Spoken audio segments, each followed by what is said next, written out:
Le contenu que tu fais sur les réseaux sociaux ne fait pas du tout les performances que tu le souhaites. T'as beau poster des réels, des shorts, des vidéos, des carousels, tout ce que tu veux, tu n'arrives pas du tout à faire les performances que tu le souhaites, tes statistiques sont misérables. Et bien aujourd'hui dans cette vidéo, on va voir pourquoi, on va voir comment booster le contenu en organique et tout ça en analysant le contenu d'un expert. Un expert, oui, Leo Gross, qui poste des vidéos sur Instagram, qui poste des réels et qui donne beaucoup de tips, mais nous, bien entendu, comme vous le savez, on va s'attarder plus particulièrement et plus précisément et spécialement sur la partie montage de ces vidéos pour voir comment grâce à ces montages-là, tu vas pouvoir booster les performances de ton contenu organique. Mais avant de commencer ce Frame Tips numéro 30 pour que tu exploses tout sur les réseaux grâce au montage de ton contenu organique, laisse-moi me présenter rapidement. Moi je m'appelle Clément Cossé et avec mon activité de montage vidéo verticale sur les réseaux sociaux, Frame Edit France c'est quoi? On implémente des solutions de montage dans ton activité ou alors on adapte nos solutions à nous, à celles que tu pourrais déjà avoir pour que tu puisses déléguer ton montage à volonté. On s'adapte bien entendu à ton volume, à tes objectifs. Voilà, on commence dès maintenant. Alors pour ce Frame Tips 30, vous l'aurez bien compris, on va analyser le montage organique du contenu de Leo Gross. Donc qui est Leo Gross? Leo Gross c'est quelqu'un qui vient créer du contenu sur internet pour derrière vendre un accompagnement. Donc voilà, chacun a son opinion à propos de ça, à propos de la vente d'accompagnement. Je pense que vous avez le lien, mais ici dans cette vidéo on s'en fiche de ce que Leo Gross va vendre. On va simplement analyser son contenu, analyser la manière dont il monte son contenu spécialement pour voir qu'est-ce qu'on peut en tirer et qu'est-ce qu'on pourrait améliorer également. Alors on va dans un premier temps analyser 3 vidéos de Leo Gross, donc je vais commenter ces vidéos lorsqu'elles vont dérouler et ensuite on fera un résumé des plans que vous pourrez appliquer, des choses que vous devrez mettre en place dans le montage de vos contenus pour pouvoir booster ces performances et les adapter aux algorithmes et tout simplement tout casser sur les réseaux sociaux. Alors comme on peut le voir dès les premières microsecondes de sa vidéo, il fait un dézoom pour vraiment venir happer le spectateur, pour vraiment venir capter l'attention du spectateur dans sa vidéo, que le spectateur ait l'impression en fait de littéralement tomber dans sa vidéo. Donc ça c'est un effet qui est très puissant pour ce qui est de la rétention et pour ce qui est tout simplement du hook. On sait très bien que la partie la plus importante d'une vidéo sur les réseaux sociaux, surtout en organique et en vertical, c'est les 3 premières secondes, donc le hook. Si votre hook n'arrive pas à capter l'attention, la personne va swiper et tout ce que vous aurez à lui dire après ne compte pas. Donc au-delà du fond, donc tout ce qu'il va dire dans son hook, la forme est très importante aussi. Et là on peut le voir que Léo a mis ça en place avec des zooms. J'ai déjà fait des vidéos sur ça là-dessus, mais je vais vous le présenter juste après comment faire un dézoom de ce type là. On va continuer sur la vidéo. On peut voir également qu'il ajuste son image en fonction de ce qu'il va dire. Donc par exemple, il va venir appuyer des mots avec des zooms, il va venir déposer des sous-titres en fonction de ce qu'il va dire, donc plus ou moins répartis sur l'écran. Ça c'est une très bonne stratégie également de venir déposer des sous-titres un peu sur l'écran. Ça va venir solliciter un maximum l'essence du public qui ne va pas simplement du coup être mené à lire des sous-titres simplement sur une case. Donc par exemple, souvent les sous-titres sont placés au milieu, là en l'occurrence il les met un peu partout, voire même derrière lui, voire même dans des côtés qui n'ont pas forcément trop de sens des fois, mais ça va venir donner encore plus de dynamisme. Et on peut également voir qu'il brand ses sous-titres, ça c'est quelque chose de très important. Il a notamment 2 couleurs qui sont bien à lui, 2 couleurs qui sont bien dans sa brand, qui sont le orange et le blanc, et on va voir qu'il utilise ça tout au long de son montage. Donc c'est clairement sa DA de post-production en fait, et on va voir que c'est très efficace, qui va vraiment marquer son marché, marquer son contenu avec ce type de direction artistique dans son montage. On continue. Et génère des ventes suit exactement les mêmes patterns. 5 choses que tu dois savoir avant d'acheter une 911. Je vais te donner les 5 catégories. Donc voilà, là il utilise des b-rolls, il utilise des vidéos à part, en fait des vidéos qui ne sont pas de lui, et comme ces vidéos viennent de d'autres créateurs de contenu, pour réellement marquer la différence entre ces vidéos et les vidéos des créateurs de contenu, on va voir qu'il met une sorte d'effet flou par-dessus, un effet brouillé qu'on appelle par-dessus. Donc ça c'est très simple à faire, hein. C'est simplement un fond vert que tu rajoutes avec des lignes noires, et ensuite tu vas venir blue med ces lignes noires, donc rendre ces lignes noires floues, pardon, et ça va donner cette image un peu d'image grisâtre. N'hésitez pas à me dire dans les commentaires si vous souhaitez que je vous montre comment on peut faire ça sur Premiere Pro ou même d'autres logiciels. Ça pourrait être intéressant. Bon voilà, je sais pas si ça suffira à faire l'entièreté d'un sujet d'une vidéo, mais dans une vidéo pourquoi pas vous montrer ce tips là. Que tu dois poster sur Instagram. On peut également voir, là je viens de le remarquer, qu'il utilise des transitions, donc des transitions notamment avec des camshots. On entend le son des camshots derrière, le son de l'appareil photo quand tu appuies dessus, avec des petits free leaks. Donc des free leaks, je vous ai déjà montré quel type de transition ferait. Un free leak c'est une sorte de d'images un peu de toutes les couleurs qui va venir apparaître, et en utilisant l'effet Lighten sur Adobe Premiere Pro, vous allez pouvoir enlever une partie de la colorimétrie de ces transitions pour que la vidéo originale apparaisse toujours, mais qu'il y ait toujours des éléments de cette vidéo Freeleak pour réaliser la transition. Je vous ai déjà fait une vidéo là-dessus, donc je vous invite à aller la voir. C'est les 5 transitions à réaliser en montage vidéo. Elles sont dans ma chaîne YouTube. Elles sont sur ma chaîne YouTube tout simplement. Mais je vous montrerai ça aussi à la fin de la vidéo, en même temps que le zoom adouci, pour le hook. Des personnes différentes, des niches différentes et toujours les mêmes patterns. Instagram s'en fout. On peut voir également qu'il met des petits effets sur les sous-titres. Alors ça dépend de la DA, ça dépend des mécanismes que tu vas utiliser dans ton montage. Ça peut être fort pour la rétention, ça peut être puissant. On peut voir également, là, on s'arrête dessus, mais qu'il utilise des b-rolls. Ça, les b-rolls, encore une fois, pour dynamiser les plans, il n'y a rien de mieux que pour dynamiser une vidéo, pour éviter que la vidéo reste trop monotone. Et également, il fait des zooms et des zooms en permanence sur sa facecam. C'est-à-dire qu'il n'a jamais une facecam statique, c'est toujours soit en zoom, soit en dézoom, avec des zooms exponentiels ou des zooms logarithmiques. Donc je vous montrerai ça tout à l'heure également. Il se soucie uniquement de l'engagement. Et qu'est-ce qui génère de l'engagement? Du contenu que ton cerveau comprend. Et on peut voir que à travers tous les gros sous-titres qu'il vient poser, il met des petits effets, un petit effet de camshot, comme je vous l'ai dit. C'est un peu bizarre comme nom, mais enfin camshot, on s'est compris.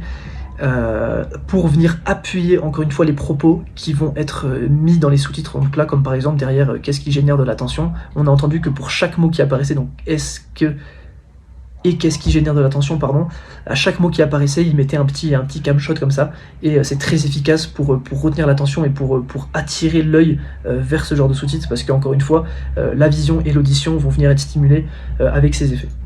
Faut le moins d'efforts possible. J'ai passé toute l'année à étudier ces schémas. Encore ce petit effet qu'il met pour ses b-rolls, ces petits effets de grisaillement un peu. Et je les ai transformés en template que tu peux personnaliser en 30 secondes. Comment simplement pattern, je t'envoie le lien. Il utilise des risers au début et à la fin de ses vidéos pour retenir l'attention un maximum. Donc ça c'est très puissant pour la rétention, c'est essentiel. Maintenant on va passer à l'analyse d'une autre vidéo. 2 seconds later. Bon, je voulais analyser une autre vidéo de lui, mais en fait c'est tout le temps les mêmes mécanismes qui reviennent. Donc on va directement passer sur Premiere Pro pour vous montrer les différents éléments qu'il utilise en post-production. Bon là je me souviens d'une vidéo que j'étais en train de monter en plein projet pour réaliser ces effets. Donc dans un premier temps on avait parlé lors de son hook qu'il utilise un dézoom logarithmique comme on appelle ça. Donc je vais vous montrer comment réaliser cet effet. Alors cet effet c'est très simple, vous allez venir dans l'effet transform. Vous allez venir glisser l'effet transform sur la timeline que vous souhaitez monter. Vous pouvez voir que dans ce premier temps, la timeline est totalement vierge, il n'y a absolument rien. Mais nous, on va venir faire cette espèce de petit dézoom, comment dire, dégressif. Pour faire ce petit dézoom dégressif, c'est très simple. Vous allez venir commencer par faire un bon zoom sur la première frame de votre image, et sur l'effet transform, venir mettre une keyframe scale. Bien entendu, toujours très important, toujours mettre le shutter angle à 360 degrés, ça va permettre de venir rajouter, d'avoir l'impression de rajouter des frames en fait dans votre effet et de venir fluidifier cet effet, d'éviter d'avoir un zoom trop saccadé, frame par frame on va dire. Là ça va vraiment adoucir le zoom, le rendre beaucoup plus fluide. Ensuite vous allez venir en fonction du temps du zoom que vous souhaitez. Donc par exemple si je souhaite zoomer sur, je sais pas, je dis n'importe quoi, 10 frames, 1, 2, 3, 4, 5, 6, 7, 8, 9, 10, si je souhaite dézoomer sur 10 frames, pardon, et bien vous allez revenir 10 frames ensuite et réinitialiser l'effet. Dans un premier temps, ça va donner ça. Alors, le fil de son... On voit que c'est très très moche. Enfin, c'est très très moche, c'est linéaire en fait, c'est constant, et nous, c'est pas ce qu'on veut. Nous, on veut un zoom qui commence très rapidement et qui va ensuite de plus en plus lentement. Pour ce faire, très simple, vous allez venir avec votre souris sélectionner les 2 keyframes, petit clic droit sur n'importe lesquels 2 keyframes et faire Ease In. Ease In, qu'est-ce que ça va faire? Ça va venir appuyer l'effet au début, ça va venir appuyer l'effet, donc l'effet de changement d'échelle au début de la première keyframe. Et voilà ce que ça va donner. Alors, le fil de son... Là, on voit encore que c'est encore légèrement trop linéaire, donc ce qu'on va faire, c'est qu'on va venir appuyer, donc maximiser l'effet au tout début, et voilà ce que ça va donner. Alors, le fil de son... Et là, ça nous donne quelque chose comme Léo. On va même venir reculer légèrement la deuxième keyframe pour encore plus lisser le zoom. Alors, le fil de son arc... Et voilà ce que ça nous donne. Alors, le fil de son arc...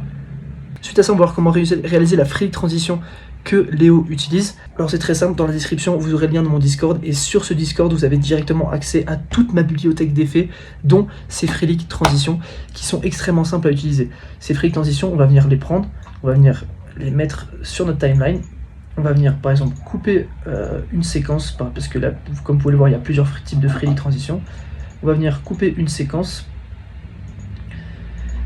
Tac, on va venir mettre cette séquence au milieu de nos deux séquences qui se séparent. Donc là, comme vous pouvez voir, il y a clairement deux séquences qui se séparent. À la séparation de ces deux séquences, on va venir mettre notre Freelink transition, donc pile au milieu, plus ou moins pile au milieu. Et ensuite, c'est très simple, on va venir dans Blend Mode, donc l'effet Opacity de la vidéo, et dans ces deux bases sélectionnées sur Normal, on va venir sélectionner Lighten. Lighten, vous allez voir que ça va, comme son nom l'indique, rendre transparent en fait l'effet, plus ou moins transparent l'effet, et dans notre cas, comme l'effet est à l'horizontale, bah, c'est très simple, on va venir mettre l'effet à 90 degrés et légèrement le zoomer pour qu'il prenne la totalité de l'espace de l'écran. C'est magnifique. Et regardez ce que ça donne. Pour les équipes et les couples. Voilà ce que ça donne. Ça donne quelque chose de vraiment très sympa. Donc voilà, maintenant qu'on a analysé le contenu de Léo et qu'on a réalisé les tips de montage pour que vous-même puissiez les reproduire chez vous lorsque vous serez en train de faire de la post-production de votre contenu organique, on va lister les éléments du montage de la post-production qui vont servir à créer un contenu organique vraiment puissant. Alors dans un premier temps, c'est le plan de hook. Le plan de hook doit durer au maximum 5 secondes. C'est comme encore une fois la partie qui va venir capter l'attention de votre public. Il ne faut pas non plus qu'elle soit trop courte parce que sinon bah, il y aura aucune curiosité qui pourra se mettre en jeu. Il y aura rien qui va attirer l'attention de ce public si genre au bout de 2 secondes, au bout de 2 frames tu coupes ta vidéo, tu coupes ton plan. Mais c'est pour ça que je conseille d'avoir un plan de hook de maximum 5 secondes. En parlant des plans de hook, après on va parler des plans plus généraux qui sont à l'intérieur de ton contenu. Eux par contre ne doivent pas dépasser 3 secondes. Il faut que ta vidéo soit dynamique, il faut que tu alternes entre B-roll et tes différents plans. Donc il faut que chacun de tes plans fasse 3 secondes. Mais quand je dis 3 secondes, c'est 3 secondes maximum. Quand on parle de plan de coupe, on parle de B-roll. Donc il faut que tes B-roll soient brandés et dynamiques. Il faut que tes B-roll aient un rapport avec ce que tu dis. Il faut que tes B-roll soient dynamiques. Il faut que tes B-roll donnent l'intention de rester. Il faut que tes B-roll imagent ce que tu vas dire. Il faut que tes B-roll matrixent ton audience. Ensuite, comme je vous ai montré tout à l'heure, zoom dégressif, que ce soit pour le hook ou pour les autres effets, c'est très important. Zoom dégressif, dézoom dégressif, ça c'est très important. Transition freelight, je vous l'ai montré juste avant. Transition freelight, c'est très puissant. Transition shutter, donc transition cam shot, comme si on a l'impression de prendre une photo. Ça, je vous ai déjà fait une vidéo également là-dessus. C'est très puissant pour garder l'attention et pour améliorer la rétention de votre vidéo tout simplement. Ensuite, click and sound pour appuyer ses propos et ses effets. Je vous l'ai dit tout à l'heure, des fois il y a des gros sous-titres qui apparaissent sur ces vidéos et on entend des petits bruits derrière parce que les gros sous-titres qu'il va venir mettre, c'est des mots, des phrases qu'il veut mettre en avant, donc des choses qui sont importantes, des choses qu'il veut que son audience retienne. Et en plus de ça, en plus de l'aspect visuel du texte, il rajoute un aspect auditif, donc il rajoute des clics et des sound design pour appuyer les propos de ce qu'il va dire et que le public reste attentif, que le public reste également tout simplement sur sa vidéo. Ensuite, colorimétrie brandée. Et oui, ces b-roll, on peut voir qu'ils sont quasiment tous brandés, que ce soit en orange ou en blanc. Après, à vous de choisir vos couleurs, vous n'êtes pas obligé de prendre les mêmes couleurs que lui. Mais c'est très important de garder un panel de couleurs qui est bien à vous. Comme ça, dès que le public, dès que quelqu'un tombe sur votre vidéo, en fait, il n'a même pas besoin de voir que c'est votre profil, il n'a même pas besoin de voir que c'est vous, que rien qu'au montage, rien que à comment votre vidéo est brandée, et comment votre post-production est brandée, il va comprendre que c'est vous, donc c'est super important. Sous-titres brandés ultra dynamiques, bon ça je vous ai déjà expliqué, j'ai déjà fait des vidéos là-dessus, mais c'est hyper important. Et un maximum de 3 mots par groupe de texte. Donc qu'est-ce que j'entends par groupe de texte? Les sous-titres qui vont venir apparaître, on appelle ça un groupe de texte. Il faut mettre maximum 3 à 5 mots, ça dépend de la longueur des mots, mais c'est super important de dynamiser tout ça pour qu'encore une fois le public ne puisse pas lâcher le regard. En fait, tout ce qu'on veut, c'est la rétention. On n'oublie pas, 21e siècle, économie de l'attention, ces prochaines décennies, c'est vraiment l'économie de l'attention. Comme vous pouvez le voir, de toute façon, tous les cerveaux sont ravagés par les réseaux sociaux. Donc maintenant, à vous d'utiliser ce ravagement mental des populations via les réseaux sociaux et d'utiliser les bons outils pour ravager encore plus les cerveaux et obtenir de l'attention de ces personnes-là pour ensuite vendre des choses comme Loïc le fait. Bon bref, on va pas trop s'attarder là-dessus. Ou alors faire du contenu pour divertir, pour pour faire rentrer dans le funnel, enfin j'en sais rien, après c'est à vous qui faisait votre objectif. Bref, voilà, ce frame tips numéro 30 est enfin fini. N'hésitez pas, si vous avez plus de questions, en commentaire. Et j'avais également une surprise que j'ai oublié de vous dire en début de vidéo, donc j'ai carrément oublié de hyper le truc. Mais comme à chaque branding, comme à chaque n'importe quoi, comme à chaque frame tip, vous le savez, serveur Discord, dans la description, vous avez tout. Vraiment tout ce qu'il faut pour faire du montage littéralement gratuitement dans la description. Même moi parfois je fais des lives où je suis en live et je fais du montage, donc vous pouvez directement poser des questions, on peut faire des appels, enfin bref, c'est un lieu qui est fait pour s'entretenir, pour s'améliorer en montage, pour se donner des conseils et pour s'améliorer, pour tout exploser. Donc voilà, n'hésitez pas. Et également, si vous souhaitez déléguer la partie montage vidéo de vos business pour avoir du contenu performant, pour avoir du contenu explosif, avoir des livrables en un temps record et littéralement ne plus avoir aucune friction sur la partie montage vidéo de votre business, de votre création de contenu, et bah le lien est dans la description, vous savez ce qu'il faut faire. Premedit France, c'est le meilleur service de montage vertical, publicitaire ou organique. Donc voilà, je vous invite à vous intéresser. On se dit à bientôt pour un Frame Tips 31. Bisous.